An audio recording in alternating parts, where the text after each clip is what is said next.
मंत्रालयातील 314 अधिकाऱ्यांना शासनाचा धक्का, मलाईदार पदांवर वर्षानुवर्षे कब्जा केलेल्या अधिकाऱ्यांना धक्का. शासनाने मोठा धक्का देत दिला थेट गो बॅकचा आदेश. मराठा समाजाच्या मागण्यांसंदर्भात शासन सकारात्मक, मंत्री राधाकृष्ण विखे पाटलांची माहिती. आरपीआय खरात गट महायुतीत सामील होण्याची शक्यता. सचिन खरात काल मुख्यमंत्र्यांच्या वर्षा निवासस्थानी आलेले. पंजाबमधील सरकारी शाळांची बदनामी करण्यासाठी भाजपा एआय व्हिडिओ वापरतय, अरविंद केजरीवालांचा आरोप. मुंबईत आंदोलनांवर बंदी. आझाद मैदान वगळता मुंबईत कोणत्याही ठिकाणी आंदोलन, धरणे आणि जाहीर सभा घेण्यास राज्याच्या गृह विभागाची पूर्णपणे बंदी. भुलेश्वरचा राजा मूर्ती दुर्घटना प्रकरण. शिल्पकाराचा जबाब पोलिसांनी नोंदवला. स्वयंसेवक आणि प्रत्यक्षदर्शींसह सुमारे 15 ते 20 लोकांची चौकशी. लोकशाहीच्या सतत पाठपुराव्यामुळे प्रशासनाला जाग. जुहू चौपाटीवर साफ सफाईला वेग. 45व्या दिवशी लोकशाही मराठीचा रियालिटी चेक. लाडकी बहीण योजनेचे 1500 रुपये जमा होण्यास सुरुवात. जुलै महिन्याच्या हप्त्यांचं वितरण सुरू. मोठ्या गणेश मूर्तींसाठी सुरक्षेचं प्रमाणपत्र बंधनकारक. भुलेश्वर दुर्घटनेनंतर बीएमसीचा मोठा निर्णय. जड मूर्तींसाठी नवा नियम लागू. मुंबईतील कोस्टल रोड आणि वरळी सी लिंकसाठी वाहतूक निर्बंध. कोस्टल रोड आणि वांद्रे वरळी सी लिंक मार्गावर मालवाहू वाहने, ट्रक, ट्रेलर, टेम्पो किंवा अवजड वाहने यांना प्रवेश बंदी. एमपीएससीची गट ब या संवर्गासाठी घेण्यात आलेली औषध निरीक्षक भरती प्रक्रिया रद्द. पदांसाठी पुन्हा फेरपरीक्षा घेण्यात येणार. राज्य शासनाच्या धोरणालाच पनवेल पालिकेतील सत्ताधाऱ्यांचा विरोध. मोबाईल टॉवरवरील मालमत्ता कर माफीचा प्रस्ताव महासभेत नामंजूर, तर 67 कोटींचा कर अद्यापही थकीत. रक्षाबंधनाच्या पार्श्वभूमीवर जळगावच्या बाजारपेठेत सजली राख्यांची दुकानं.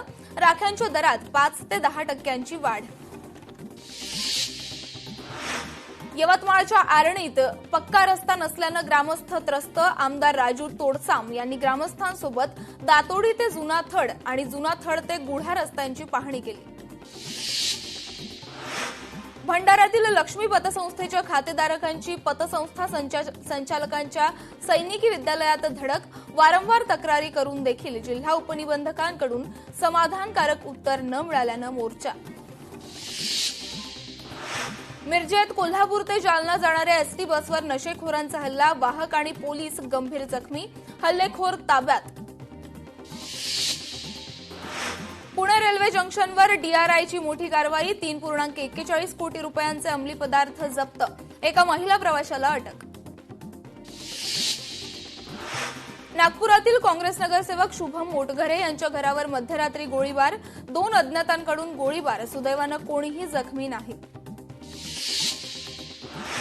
यवतमाळच्या घाटंजीत घरात झोपलेल्या 11 वर्षीय मुलाचा सर्पदंशाने मृत्यू.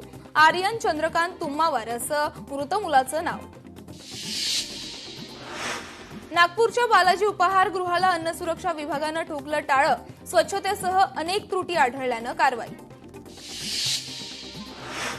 छत्रपती संभाजीनगरमध्ये किरकोळ वादातून तरुण चढला. मोबाईल टॉवरवर पोलिसांच्या मध्यस्थीनंतर 1.5 तासानं सुखरूप खाली उतरवण्यात आलं.